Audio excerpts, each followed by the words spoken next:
Greetings, dear ones. I am Cryon of Magnetic Service.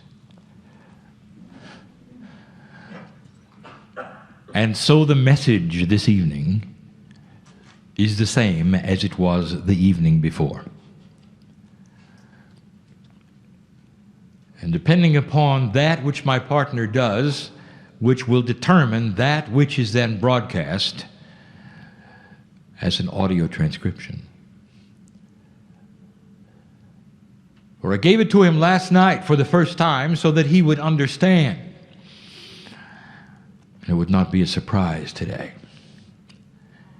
And in that there comes a greater understanding and a better wisdom.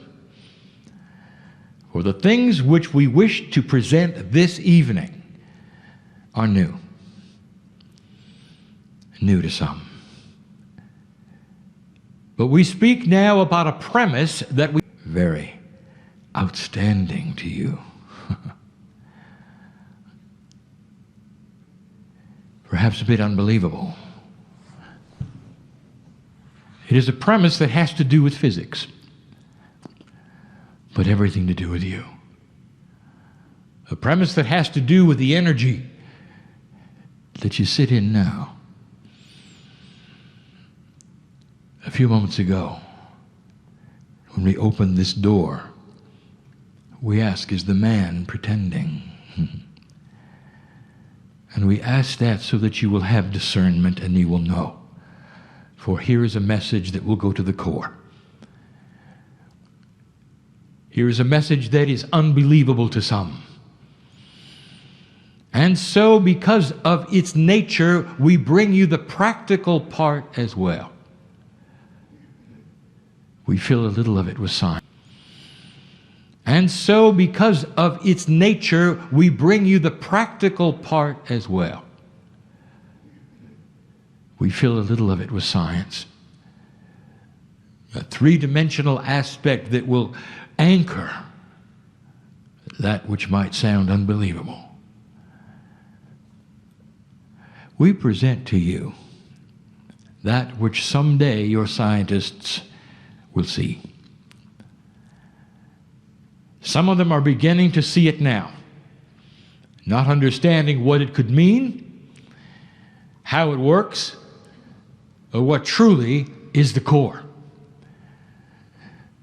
But you can't deny it's there. And in order to do this properly, we will present it in pieces and parts. Here's the premise, that as you open the door to that which is quantum in your science, you are going to discover the first kind of physics that is always benevolent. That is to say, you're about to open a door and look at something which is not linear, which has a bias, the bias of benevolence. Is it possible that there is an actual energy in physics that is biased benevolently? And that doesn't make sense. Because physics is supposed to be absolute. That is to say, there are rules, and then there are rules, and then there are rules. And you want to formalize it, and you used to want to understand that it might be random. We speak about quantum physics as being random. But is it? And if not, all science, we want to give you this information because it ties in with the creative energy that you are experiencing now, dear human being. Difficult to know how to begin. Difficult to know how to explain this in a way that you will actually understand what we are saying. So let us start with this. Your science believes at the moment that quantum physics has to do with the way small particles react. Particles that are so small, they are particles of light, they are molecules of DNA. So small you have to see them under an electron microscope. This is quantum mechanics. And it's only seen there. And now we're going to give you something else to think about. This that you see in the quantum mechanics and it's only seen there. And now we're going to give you something else to think about. This that you see in the very small also occurs in the very large. And so we'll start there. We're going to start with the premise. The creation of galaxies. And I have said it before that each galaxy in the universe has its own physics. And some of them are very similar, but all of them are different. And if you could know the differences, you'd wonder why, and I will tell you it's because of what's in the middle.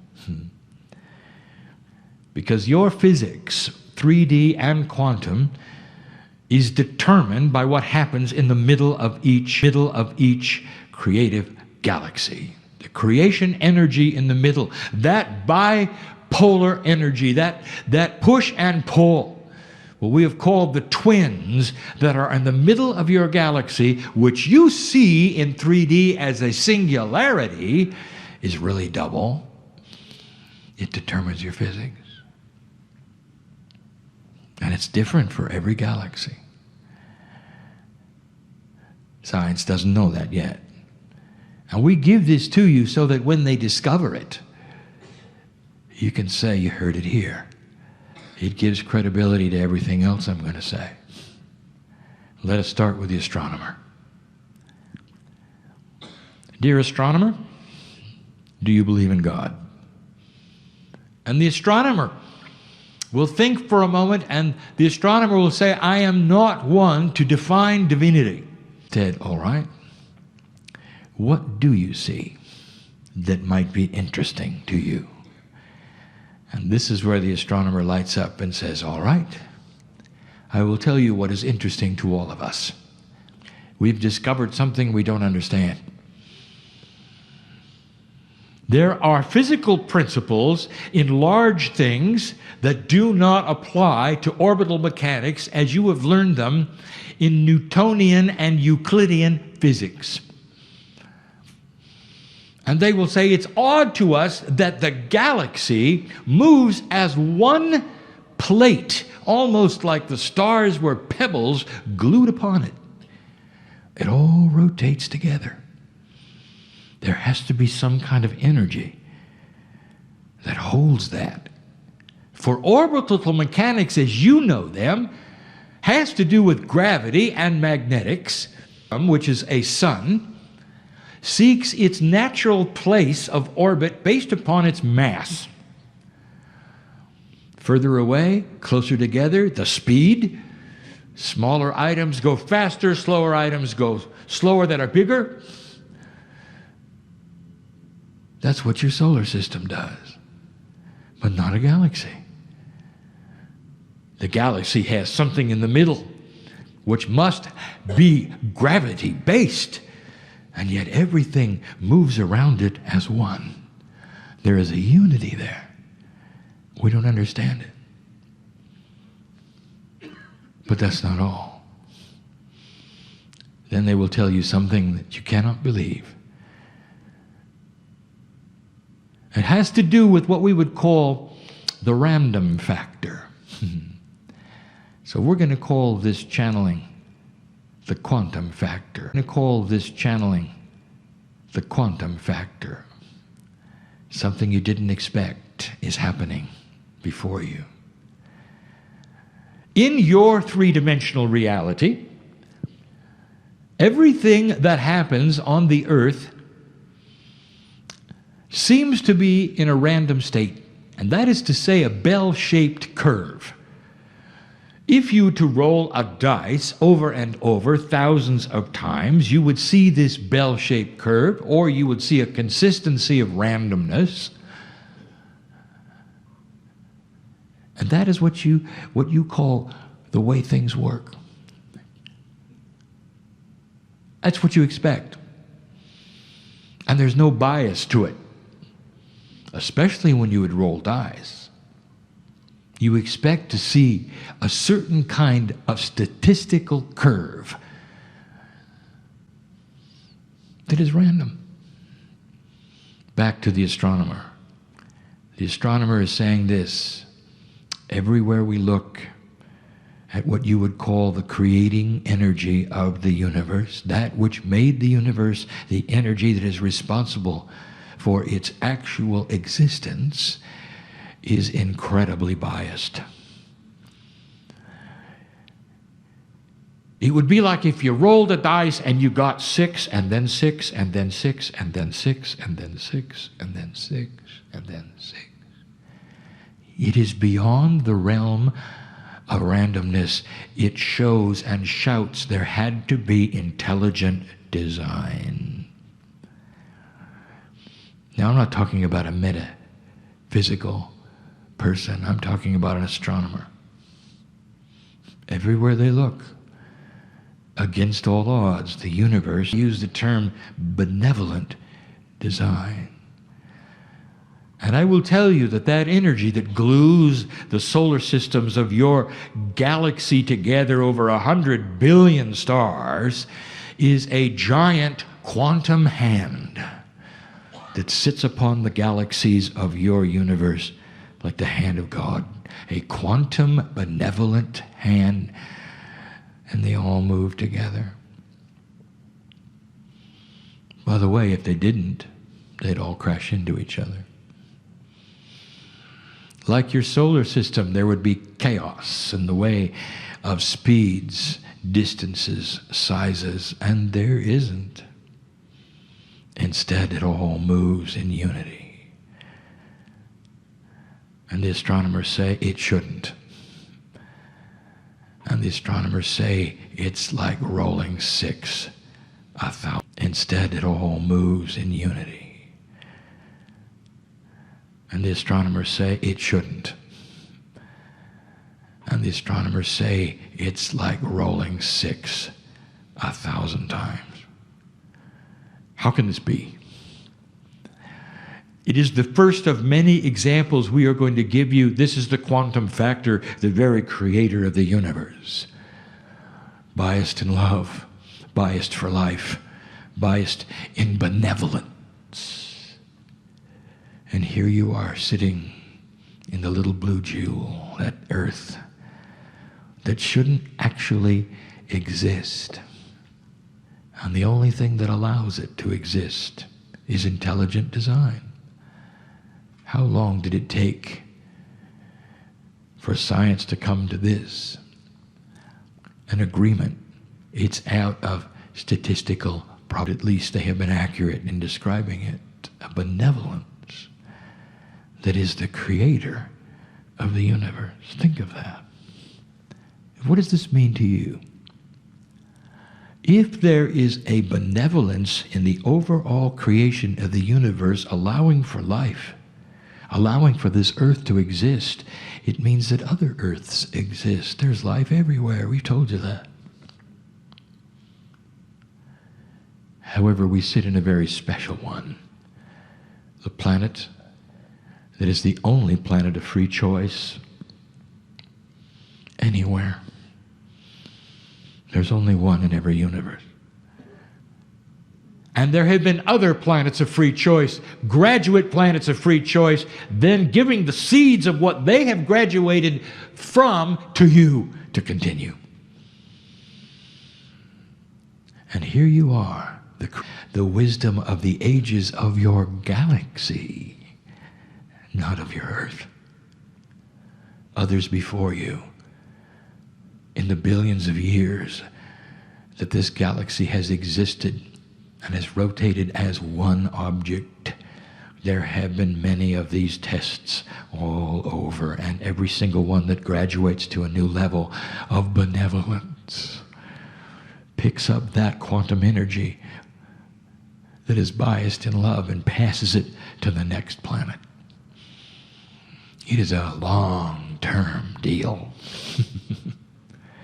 And you will do the same.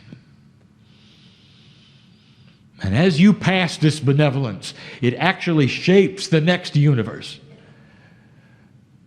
and how intelligent the design will be. It has been around a long time to get to this place where physics can be designed will be. It has been around a long time to get to this place where physics can be shown to have an attitude. An attitude of benevolence. That's the big picture. Let's move to a medium one. Let me take you to an experiment over a decade ago. Two men. In Scotland, Scott Stracken, physicist, and a medical doctor, Dr. Todd Ovakaitis, my partner's friend. What is a coincidence they met in this lifetime? Those two men are together. The physicist and the medical doctor come up with something.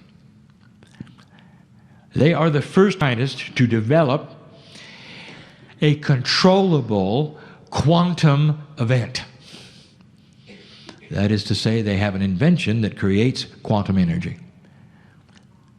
They've done it by opposing laser energies out of phase through what we would call a quantum holographic lens.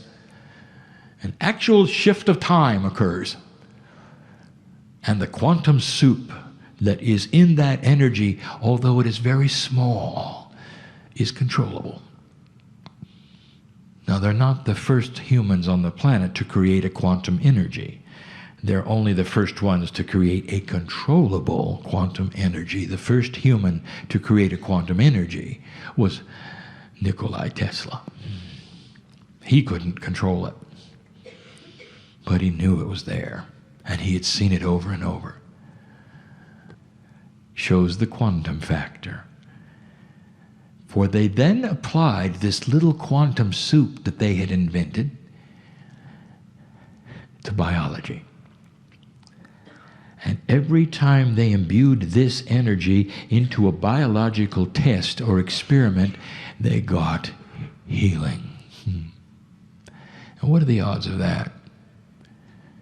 That you would then develop some kind of an energy on the planet that had never been seen before, and everywhere you put it, good things happen.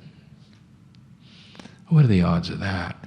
It's like rolling 6 and then 6 and then 6.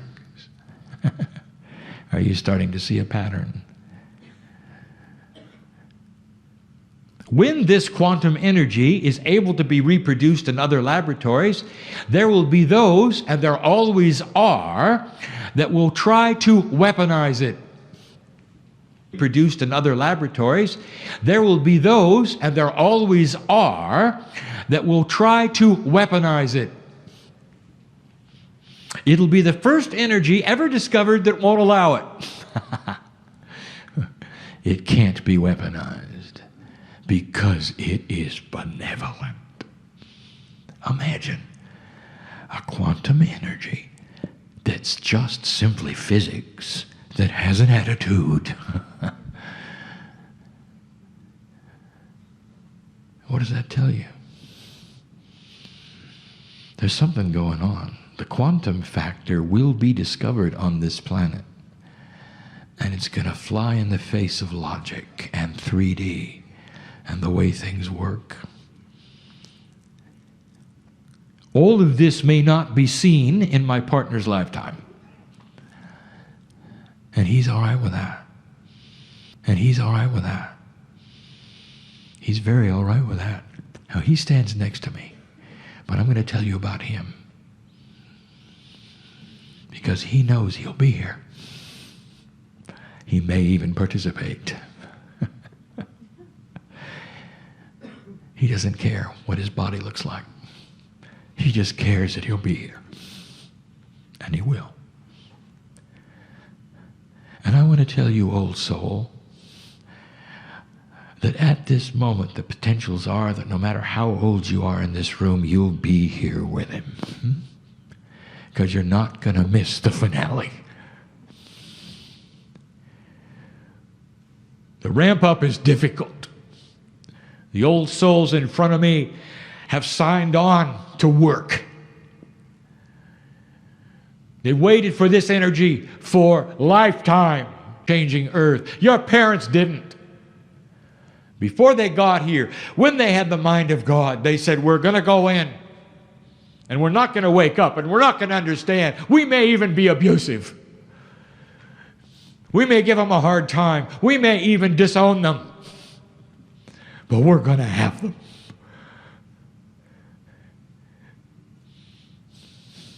And we hope they forgive us for what we do in an old energy, but this is what we're doing because we have the mind of God before we get to earth, and we know that they are going to change things. Do you ever think of your parents that way? I have mentioned this now 5 times in channel. I can't mention it too often. There are those here who need to hear it. Do you ever think of your parents in that light? After what they've perhaps done, many of you had wonderful parents, and then there are others who don't want to ever talk to them, and some of them are here and some of them are dead. Do you ever think of your parents in that light? After what they've perhaps done, many of you had wonderful parents, and then there are others who don't want to ever talk to them, and some of them are here and some of them are dead. And I want to tell you that the core soul of all the parents knew of this energy potential. They knew that their job was to have you as a child. Old soul. And this is really going to put time in a circle for you because you stood next to them when they came in with an agreement, a handshake, a hug. Let's go do it.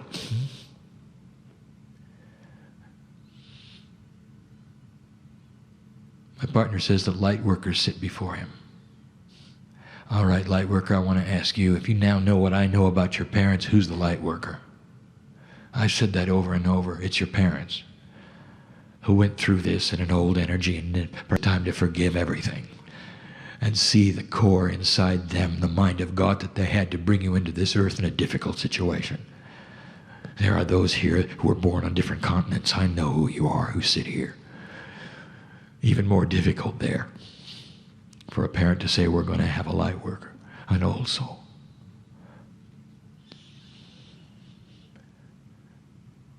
And why were they so sure that this would work?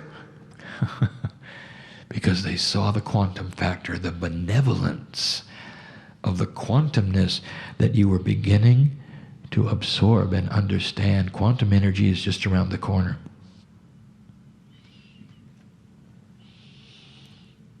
That will be the next largest discovery on the planet. It's been held back from you because it takes a higher vibrating consciousness to create it.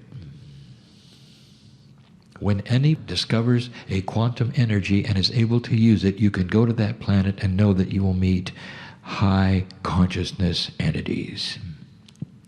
Never given to you before that. For in the quantum factor contains planetary travel, interplanetary travel, entangled states, ways of doing things you never thought could happen. You can throw away your rocket ships. Oh, how 3D of you. You're on the edge of that. And now let me take you to the very small.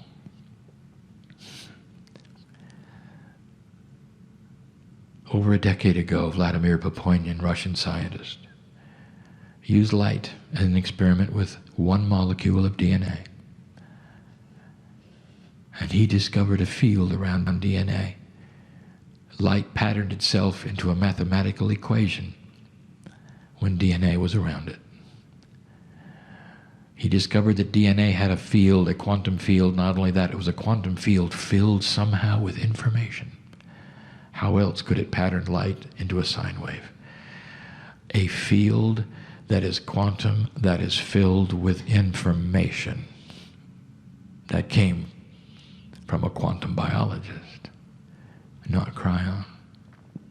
And I follow that up.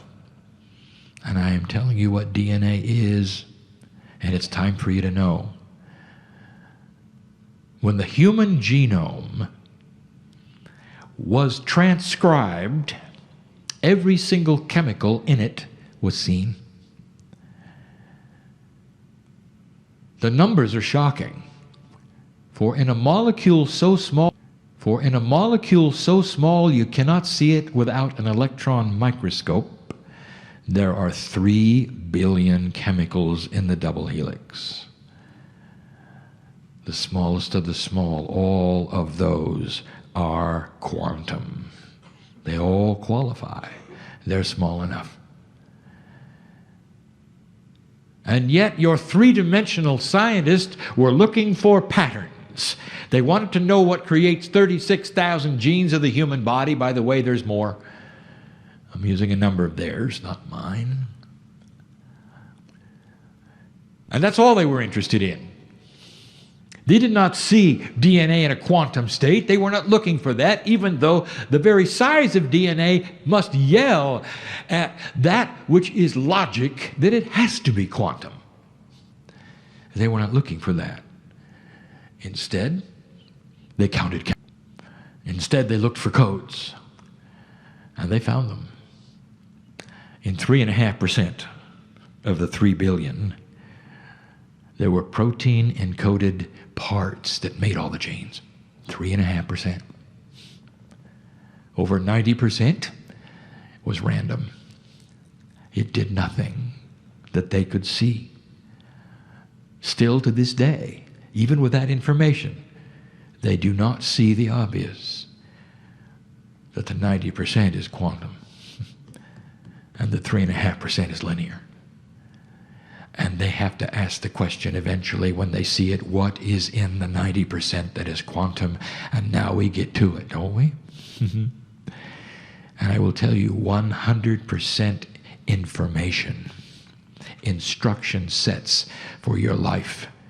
Everything from your higher self, you might say, everything information so that you will understand something that is coming next. In your 3D life, you simply accept the chemicals you're given. And you act as though the 3.5% is all there is. And you take it as a standard that is unchangeable. You don't see it for the way it is designed. Think of DNA as a race car. Think of 3.5% of it as the engine. It always does the same thing, over and over and over, always does the same thing. And 95% is the consciousness of the driver behind the wheel. Only you haven't discovered the driver. And therefore you live with the 3.5%. 95% is the consciousness of the driver behind the wheel. Only you haven't discovered the driver. And therefore you live with the 3.5% as though it were all that there is. And you never talk to it. Many of you come in with predispositions based upon the karma which is put upon you from your past lives. You don't come in clean. You come in with predispositions, fears, and phobias. Some of it is positive. You come in as a prodigy, continuing your last life, the 8-year-old who can paint like a master and do brush strokes that take 30 years to develop. As soon as she can hold a brush. What does that tell you about what must be in the DNA? The composer, the pianist, the prodigy, the violinist can go on the fingerboard. And they can reach up and fret the notes. They come in knowing how to play the piano, just waiting for their hands to get big enough to do it without a lesson. How do you explain that, dear ones? It's all in the DNA. And you never talk to it. Let me take you to cellular division. We've said this before. You need to hear this to understand how this works. A cell is ready to divide. It rejuvenates the human body, all tissue. You've been told that there's some tissue that does not rejuvenate. That is incorrect. It all rejuvenates at different speeds, at different times, and different ways. It rejuvenates. You know the human body is designed to live. Unfortunately, the energy that you have created on this planet and what you've gone through has beat it up. You don't live much more than 80 years. The biblical creatures that you call human beings, that were sometimes prophets and sometimes masters and sometimes just there, lived for hundreds of years. Did they really, or is that just a metaphor? Did they get that right in the Bible without a mistranscription? I'm going to tell you the truth. It's very accurate. Thousands of years ago, you lived a very long time. Lemurian, if you knew your lifespan, you'd gasp. But not anymore. Instructions have been given. You knew your lifespan, you'd gasp. But not anymore. Instructions have been given literally by the energy of the planet that you live in.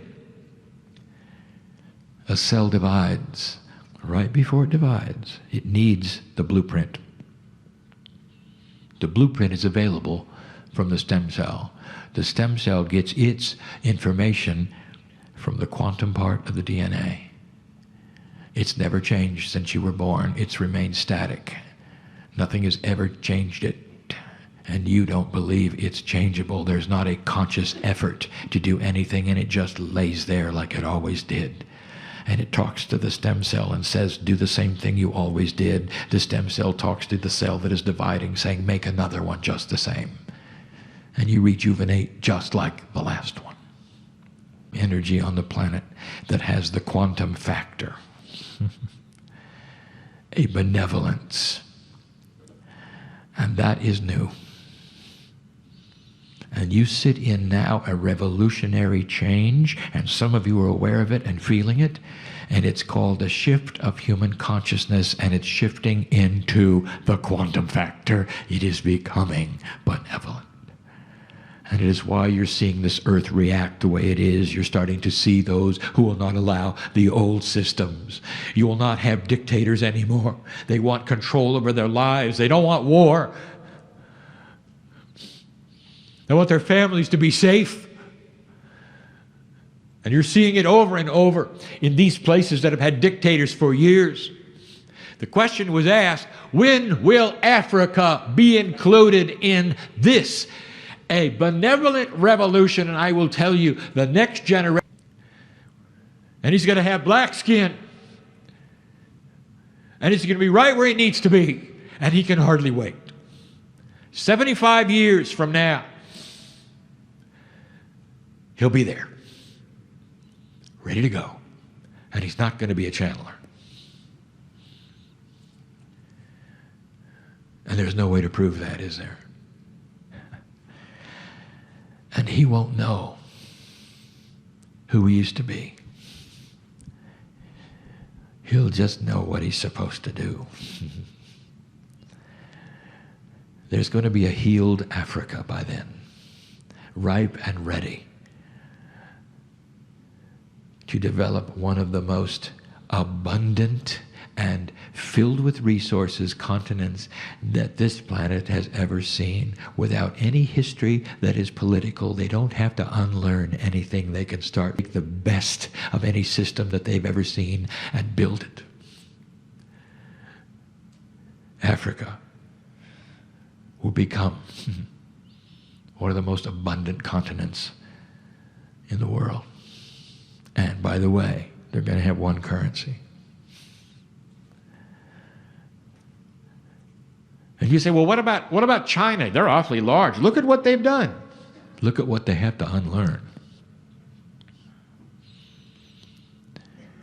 Africa will only have the history that you see today. Sickness, dictators. All of that is going to change, and he'll be there. And how do I know that? Because that's what he's agreed to in advance. In a quantum state, the quantum factor is benevolent. and he knows it. Quantum factor is benevolent, and he knows it.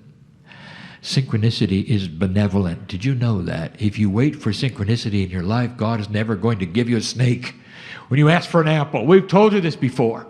This is benevolent energy on the planet working in synchronicity for you. Did you ever wonder how energy can be developed like this? And it loves you, and it has an attitude. Here's what you should know. In this shift of human consciousness, you're starting to receive the quantum factor in human consciousness. Human consciousness is starting to have this quantum factor. That is to say, it is becoming benevolent. And that means as you are now able to interface with another field, a field around you called the Merkaba, which is your DNA, you have one confluence of quantumness interfacing another. And I don't know if you know what that means in physics, and I will tell you. And that is this, that what you think, you create. And the first thing you're able to do is rewrite your DNA. How'd you like to live another 100 years? And you give me a 3D answer, and I just heard it here, and your minds are going crazy. I don't want to look that way. It's bad enough what I look like at 90. Oh, 3D of you. Earth won't support it. The population will be too big. Oh, how 3D of you. What if, just what if, you became wiser as well? What if you started to control that which is your population and the use of the Earth's resources? What if you stopped using up the resources of Earth and depended upon the ocean for power, as we've told you? What if you decided to dig a hole and make steam out of the heat that's below your feet instead of building a nuclear reactor? For a nuclear reactor is the world's most expensive steam engine. That's all it is. It makes steam. And there's lots of ways of making steam that will not then hurt one animal or one molecule of air. And it lays there ready for your discovery. And I'll tell you, you're there. You're almost there. You can rewrite your DNA. Now, you're not thinking like I'm thinking, because I'm going to tell you what's in your DNA. It's the consciousness that you have at the moment that actually controls that which you think, your attitude, your human nature. So let's just go for it. There are those in this room that need to hear this. Who is it you won't forgive? Who is it you think has etched into your life something you can never forget, and that you wake up every day with it? I know who's here.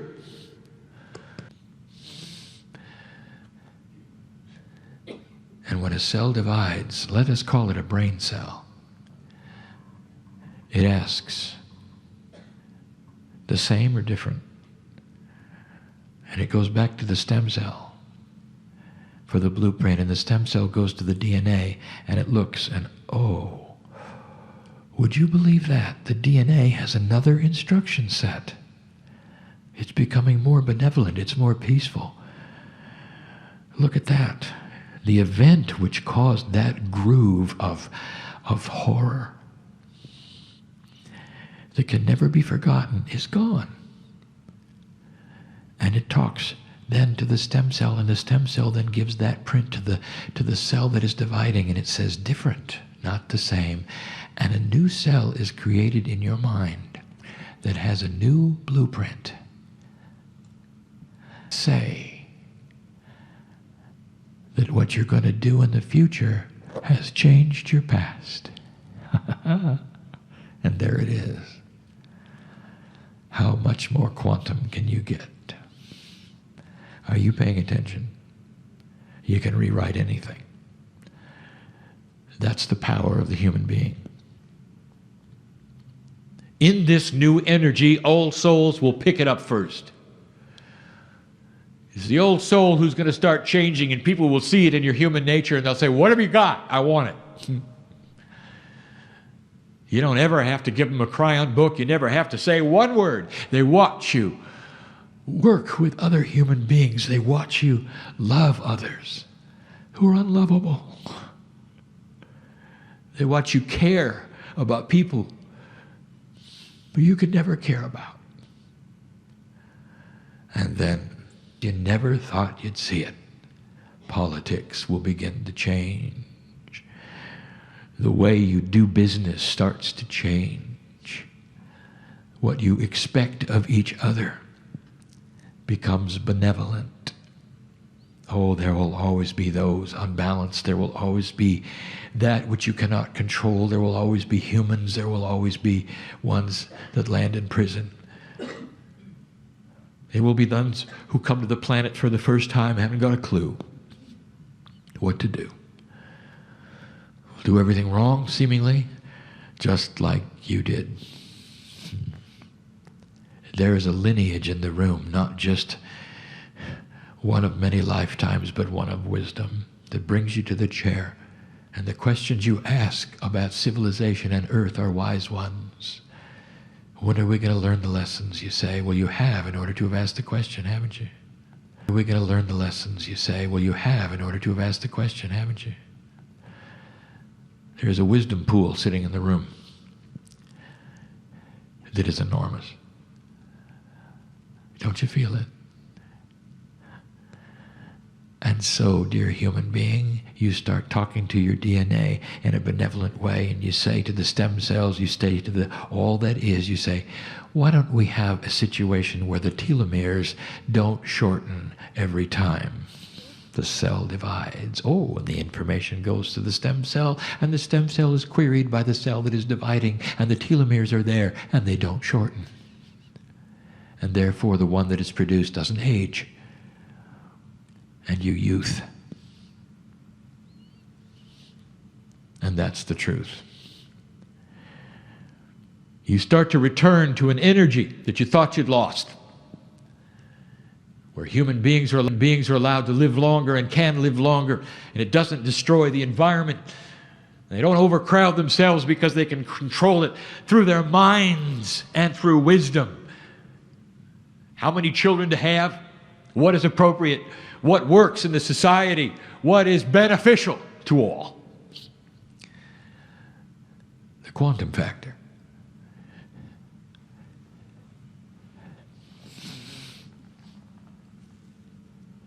Someday you'll meet them.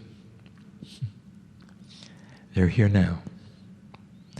You've got Pleiadian brothers and sisters who live a very, very long time in a graduate situation in a planet that went through the test just like yours and came out with a quantum factor. They have benevolence. They have quantum energy. That's how they get here instantly in return. And they'll never interrupt your free choice, and that's why they don't land and say hello. How close you are to changing everything. If you look at the planet over the last 50 years, you have to see it. You've changed human nature.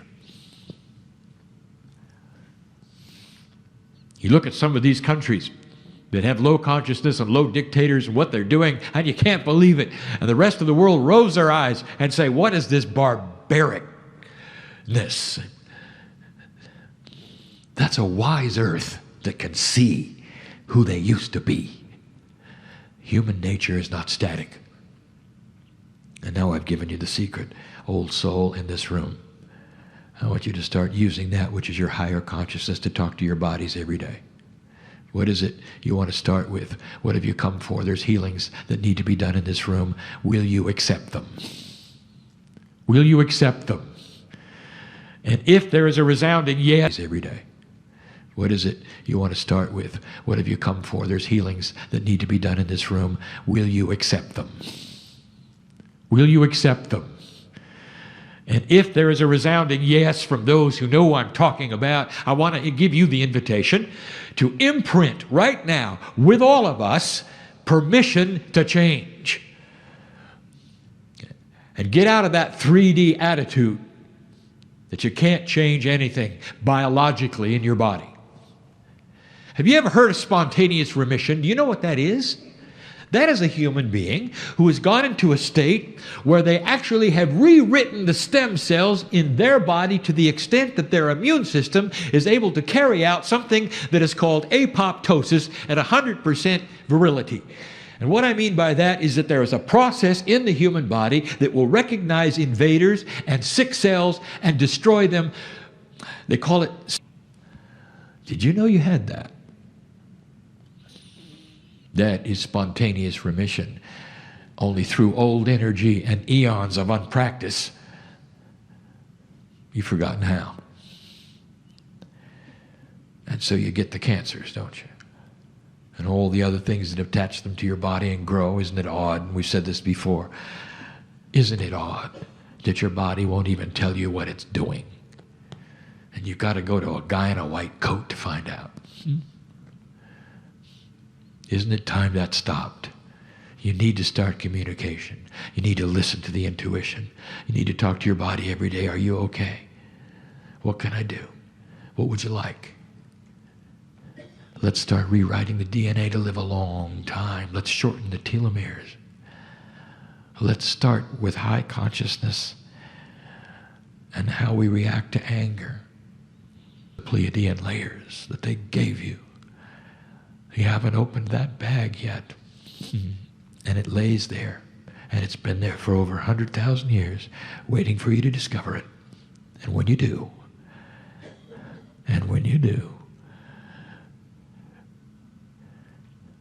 you'll visit another planet. And you'll give them the seed of your benevolence. And you'll have peace on earth. I wouldn't tell you this. I wouldn't tell you this unless you could look at it and see it's happening. Before we close, dear ones, we'll say this is a slow process. We have seen it before. We've told you before. It happens through generations. It happens through children of the children of the children. It is not anything that you're going to see in a flashbulb experience. Look at it and see it's happening. Before we close, dear ones, we'll say this is a slow process. We have seen it before. We've told you before. It happens through generations. It happens through children of the children of the children. It is not anything that you're going to see in a flashbulb experience. There may be some things that move backwards for a while before they move forward, but if you look at all that is together, a slow ship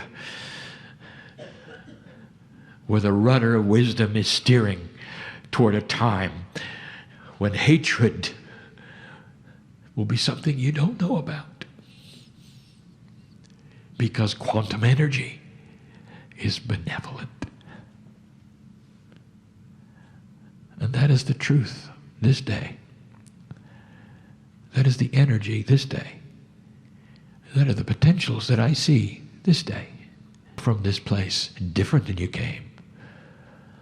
Knowing more about who you are, what you've done, and what is before you. And I'm crying in this entourage, lover of humanity. And so it is. And I'm crying